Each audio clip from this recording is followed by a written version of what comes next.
नमस्कार दोस्तों, मैं हूं पूजा कुमारी। तो चलिए जानते हैं राजस्थान की 50 फटाफट खबरों को 10 मिनट में। उससे पहले आप इस वीडियो को कहां से देख रहे हैं कमेंट में जरूर बताएं।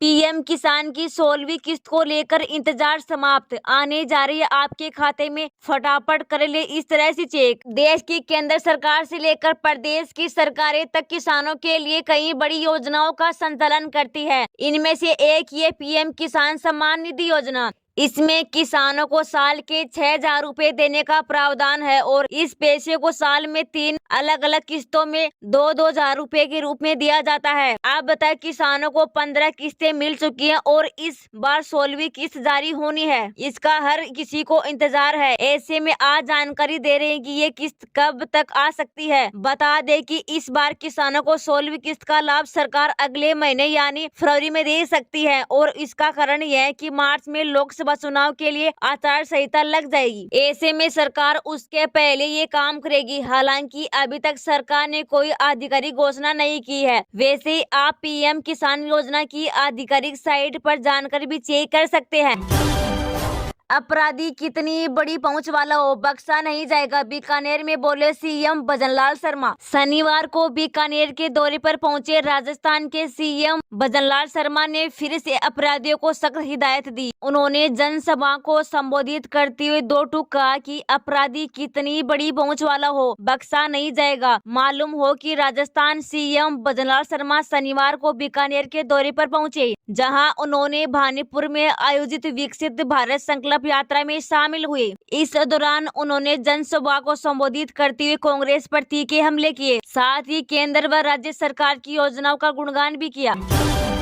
राजस्थान के सीएम भजनलाल को आधी रात में क्यों बनना पड़ा थानेदार, कर डाला ये बड़ा काम। राजस्थान के सीएम भजनलाल शर्मा जब से मुख्यमंत्री के पद पर बैठे तब से पूरी तरीके से एक्शन में हैं। लगातार कुछ न कुछ काम कर चर्चाओं में आ जाते हैं। इस बार उन्होंने शुक्रवार को आधी रात को अचानक राजधानी जयपुर शहर के सदर थाने का औचक निरीक्षण कर दिया। आधी रात को सीएम को आए देख पुलिस थाने में पुलिसकर्मी एक बारगी तो घबरा गए। सीएम शर्मा ने पुलिस थाने में बैठकर रजिस्टर देखे और वहाँ स्टाफ की जानकारी ली। उन्होंने रोजाना मचे को देखकर उसके बारे में पूछताछ, साथ ही एफआईआर से लेकर इलाके में होने वाली गश्त के बारे में जानकारी जुटाई। 22 जनवरी को राजस्थान में नहीं बिक सकेगी ये चीजें, अगर की गई कोशिश तो होगा बड़ा एक्शन। राजस्थान में भजनलाल सरकार ने 22 जनवरी को एक और निर्णय लिया है, ऐसा कि हर कोई इसका पालन करे। जी हां, 22 जनवरी को अयोध्या में रामलला प्राण प्रतिष्ठा के दिन बुजड़ खाने एवं मांस मछली की दुकानें बंद करने के निर्देश जारी कर दिए गए हैं। इस संबंध में सीएम भजनलाल शर्मा पहले ही आदेश जारी कर चुके हैं। 22 जनवरी को प्रदेश भर में ड्राई डे भी घोषित किया गया है। ऐसे में अगर इस दिन कोई भी ऐसी दुकान खुली या बिक्री हुई तो सरकार उनके लिए खिलाफ एक्शन लेगी। इस दिन शैक्षणिक संस्थानों समेत अन्य प्रतिष्ठानों में भी आधे दिन का अवकाश रहेगा। मौसम विभाग का बड़ा अलर्ट, राजस्थान में चलेगी शीतलहर, होगी कोल्ड डे, बढ़ेगी ठंड। नए साल से प्रदेश में सर्दी का प्रकोप लगातार जारी है। इसके साथ ही प्रदेश के तापमान में उतार चढ़ाव देखने को मिल रहा है। प्रदेश में कोहरे ने कई जिलों में अपनी चपेट में ले रखा है। 1 जनवरी से लगातार कोहरे की चादर प्रदेश के अधिकतर हिस्सों में बिछी रही, जिससे जन प्रभावित होता हुआ नजर आया। इसी के साथ ही प्रदेश में शीतलहर का असर भी साफ तौर पर देखा जा रहा है। प्रदेश में लगातार सर्दी का सितम जारी है। 1 जनवरी नए साल से प्रदेश में सर्दी का असर अधिक देखने को मिल रहा है, जो अभी लगातार जारी है। माउंट आबू का न्यूनतम तापमान अभी भी -डिग्री में बना हुआ है। -1 डिग्री न्यूनतम तापमान के साथ ही आज माउंट आबू प्रदेश का सबसे सर्द इलाका रहा। मौसम विभाग ने आने वाले दिनों के लिए कुछ जिलों के लिए भी घना कोहरा और कोल्ड डे की रहने की संभावना जताई है। इसी के साथ ही मौसम विज्ञान केंद्र के अनुसार प्रदेश के कई जिलों में ऑरेंज और येलो अलर्ट बना हुआ है, जिससे अति से भारी कोहरा, शीतलहर और कोल्ड डे की रहने की पूरी संभावना है। मौसम विज्ञान केंद्र के निदेशक राधेश्याम शर्मा ने बताया कि प्रदेश में सर्दी का दौर लगातार जारी है। पूर्वी हवाओं से पूर्वी उत्तरी पश्चिम भागों ने मौसम विभाग में परिवर्तन देखने को मिल रहा है।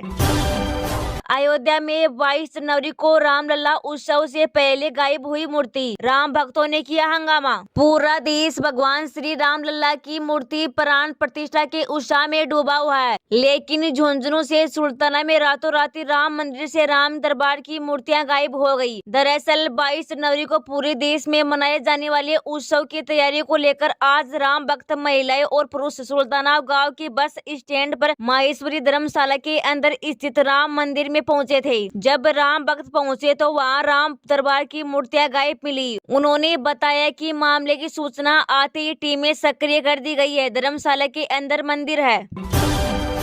भारत जोड़ो न्याय यात्रा अरुणाचल प्रदेश पहुंची। असम में काफिले पर हमले का आरोप, कांग्रेस बोली बीजेपी के गुंडों ने पोस्टर बैनर फाड़े। कांग्रेस ने शनिवार को असम में भारत जोड़ो न्याय यात्रा पर भाजपा के कार्यकर्ताओं द्वारा हमले किए जाने का आरोप लगाया। कांग्रेस ने कहा कि भाजपा हर अधिकारी और न्याय की गारंटी को रोकना और ध्वस्त करना चाहती है। कांग्रेस अध्यक्ष मल्लिका अर्जुन खड़गे ने कहा कि पार्टी अपने कार्यकर्ताओं और नेताओं को डराने धमकाने के ऐसे हथकंडे से नहीं डरेगी। उन्होंने एक्शन पर एक पोस्ट में कहा। खड़गे ने कहा कि पिछले 10 वर्षों में भाजपा ने भारत के लोगों को संविधान में दिए अधिकार और न्याय को कुचलने व ध्वस्त करने का प्रयास किया है। भाजपा लोगों की आवाज को दबाना चाहती है, जिससे लोकतंत्र का अपहरण हो रहा है।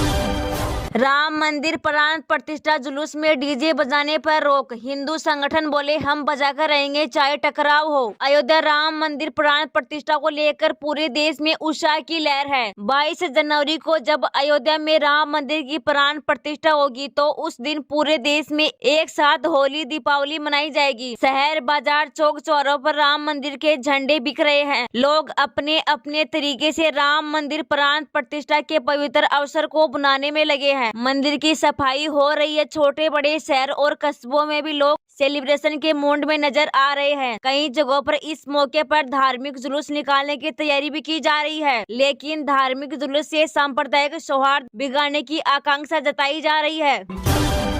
राजस्थान को मिली 35 सड़कों की सौगात, 251 करोड़ की लागत से होगा निर्माण, केंद्र ने दी मंजूरी। राजस्थान में भाजपा की नई सरकार बनने के बाद विकास की रफ्तार तेज होती जा रही है। ERCP कोटा, ग्रीनफील्ड एयरपोर्ट सहित प्रदेश की कई बहुप्रतीक्षित योजना के रास्ते की रुकावट दूर की जा रही है। साथ ही अन्य केंद्रीय योजनाओं से प्रदेश की सूरत बदलने की कवायद की जा रही है। इसी कड़ी में शनिवार को राजस्थान में प्रधानमंत्री ग्राम सड़क योजना के तहत 35 सड़कों की स्वीकृति मिली है। भारत सरकार ने ग्रामीण विकास मंत्रालय ने शुक्रवार को इस संबंध में स्वीकृति जारी की है। PMJSY थर्डे के तहत प्रदेश 251.38 करोड़ की लागत से 394.65 किमी की 35 सड़कें बनाने की स्वीकृति प्राप्त हुई है। क्या 22 जनवरी को बैंक भी रहेंगे बंद? जान ले आप इससे जुड़ा हुआ नया अपडेट। 22 जनवरी को अयोध्या में होने वाले राम मंदिर प्राण प्रतिष्ठा को लेकर देश भर में खुशी का माहौल है। ऐसे में केंद्र से लेकर राज्य सरकारें आधे आधे दिन का अवकाश घोषित कर दिया गया है। ऐसे में बैंकों में भी क्या इस दिन अवकाश रहेंगे या नहीं, तो आज जानिए इससे जुड़ी जानकारी। मीडिया रिपोर्ट्स की माने तो दरअसल पब्लिक सेक्टर बैंक, इंश्योरेंस कंपनियां और क्षेत्रीय ग्रामीण बैंकों में 22 जनवरी को अयोध्या में राम मंदिर प्राण प्रतिष्ठा के मौके पर आधे दिन की छुट्टी रहेगी। ऐसे में साफ है कि 22 जनवरी को SBI, PNB bank of India, Canara bank, central bank of India, bank of Baroda जैसे सरकारी बैंकों में आधे दिन तक काम नहीं होगा।